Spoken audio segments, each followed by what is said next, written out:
Bismillahirrahmanirrahim. Tanda orang yang tobatnya bujur, tanda orang yang tobatnya itu bagus, tanda orang yang tobatnya itu diterima oleh Allah. Pertama, dia menjauhi kawan-kawannya yang jahat itu. Menjauhi orang-orang yang menjadi sumber kutukan Allah.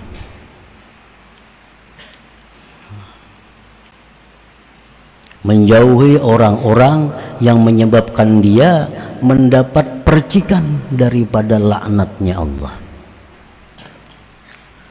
Kalau yang kita kawani orang yang disayang oleh Allah, kita akan dapat percikan rahmatnya Allah.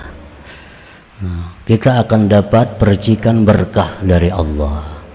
Walaupun kita duduk di samping orang yang disayangi Allah, walaupun kita guring kada beribadah, tapi di samping orang yang dicintai Allah, maka rahmat Allah itu sampai kepada kita.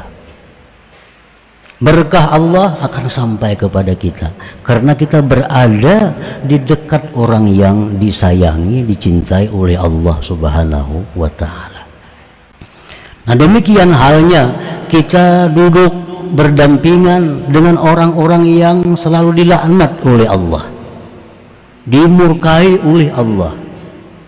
Duduk kita di sampingnya, walaupun kita tidur, walaupun kita tidak berbuat seperti perbuatannya, tapi kita dapat sawabnya, sawab kada baiknya. Dapat sawab kada baiknya.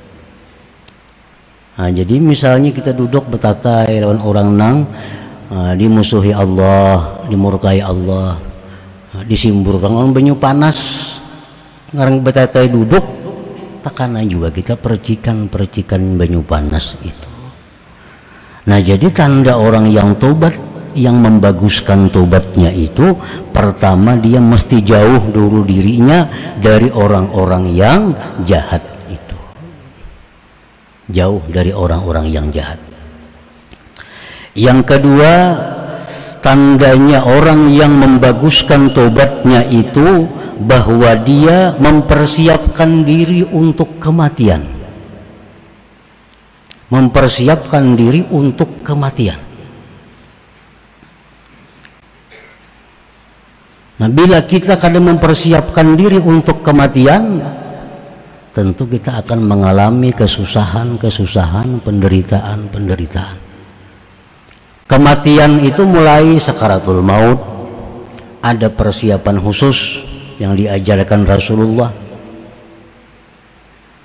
Menghadapi munkar nakir, ada persiapan khusus supaya bisa lulus dari munkar nakir. Dibangkit dari kubur menuju padang mahsyar yang sangat panas, itu ada persiapan khusus agar kita bisa terhindar dari panasnya waktu itu.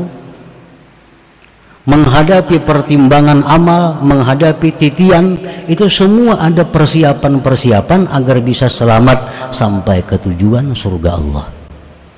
Nah, orang yang tobatnya benar, orang yang tobatnya diterima Allah, dia mempersiapkan segala-galanya untuk menghadapi tantangan-tantangan yang demikian tadi.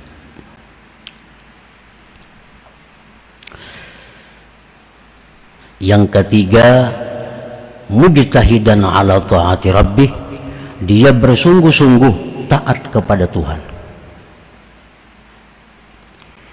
Mustadrikan ala ma fata min ta'ati rabbih, dia memperdapati atas yang keluputan daripada taat kepada Tuhan. Dulu kada sembahyang, dikadanya. Dulu kada puasa, dikadanya. Dulu kada bayar zakat, kada cukup bayar zakat, dikadanya. Ini tanda orang yang tobatnya diterima oleh Allah. Tanda orang yang dosanya itu membawa dia ke surga. Tobatnya bagus.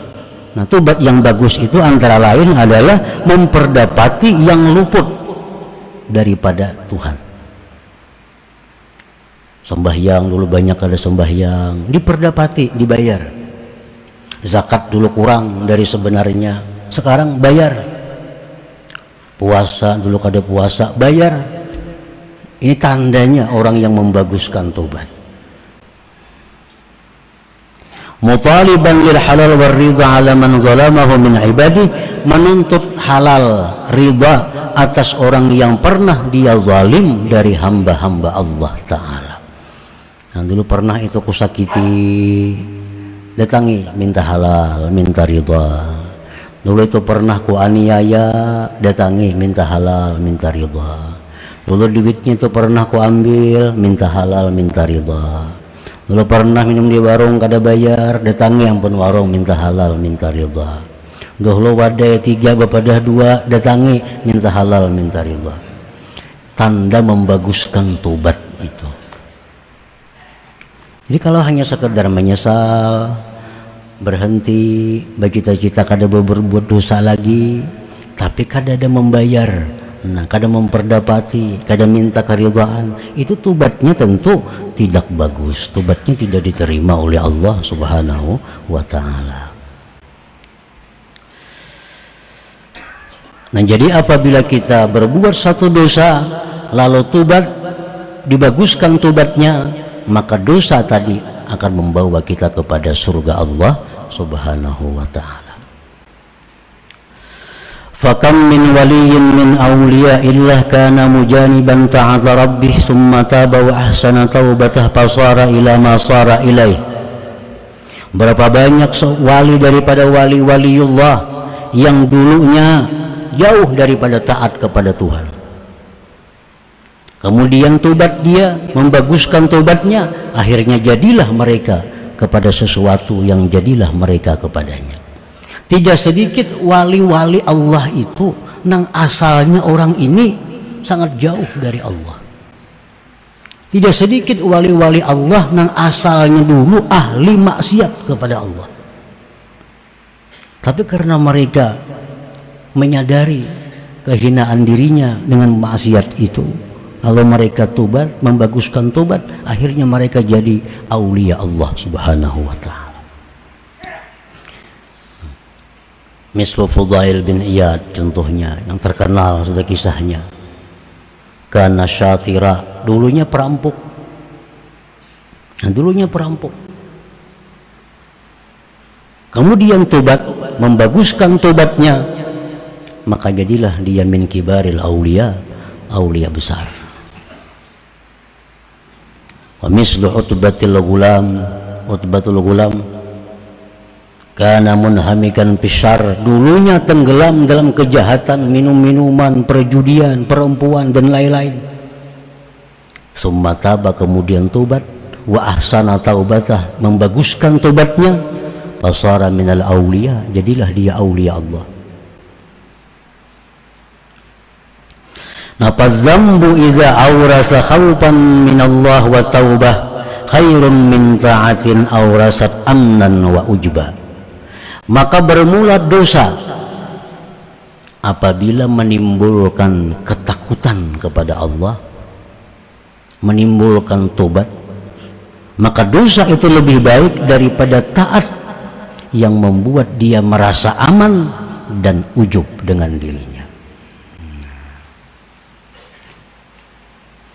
Ini dosa, maksiat, tapi mbak itu takutan lawan Tuhan, takutan lawan Tuhan, lalunya bertobat.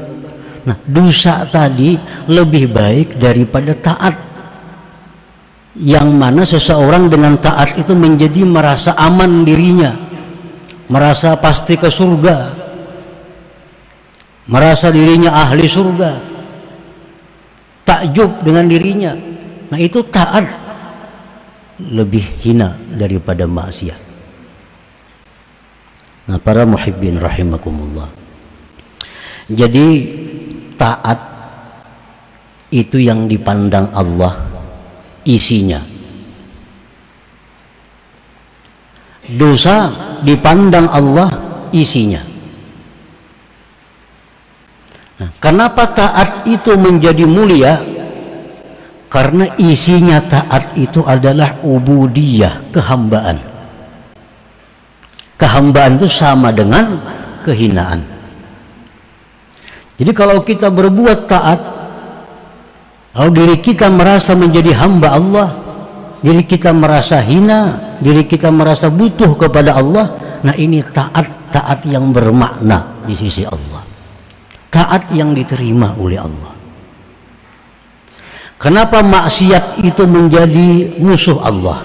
Kenapa dosa itu menjadi hal-hal yang merugikan seseorang? Karena di dalam dosa itu ada inat, ada ingkar kepada Allah. Di dalam dosa itu ada kesombongan seorang hamba kepada Allah. Lalu dosa itu mendatangkan siksa. Jadi sebenarnya bukan dosanya, bukan taatnya yang dipandang hakiki oleh Allah, itu adalah isinya.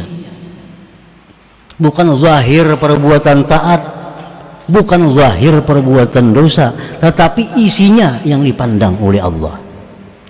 Kalau perbuatan taat tapi isinya kada sesuai, taat tapi isinya angkuh, isinya sombong, isinya ujub, taat ini tidak akan punya arti apa-apa di sisi Allah dan tidak akan memberi manfaat kepada orang yang berbuat taat itu. Nah demikian dosa. Kalau dosa ini dalamnya berisi kehinaan, dosa ini berisi bahwa dia sangat berhajat kepada perlindungan Allah, maka dosa ini menjadi sesuatu yang menyebabkan dia diridhai oleh Allah Subhanahu wa ta'ala. Nah jadi bukan dosanya, bukan taatnya yang dipandang Allah, tapi isi dari keduanya itu. Sebagaimana berkata Imam Ahmad ibnu Athaillah, maksiatun awrasat dhulla wa iftiqara khairun min ta'atin awrasat izza wa istikbara.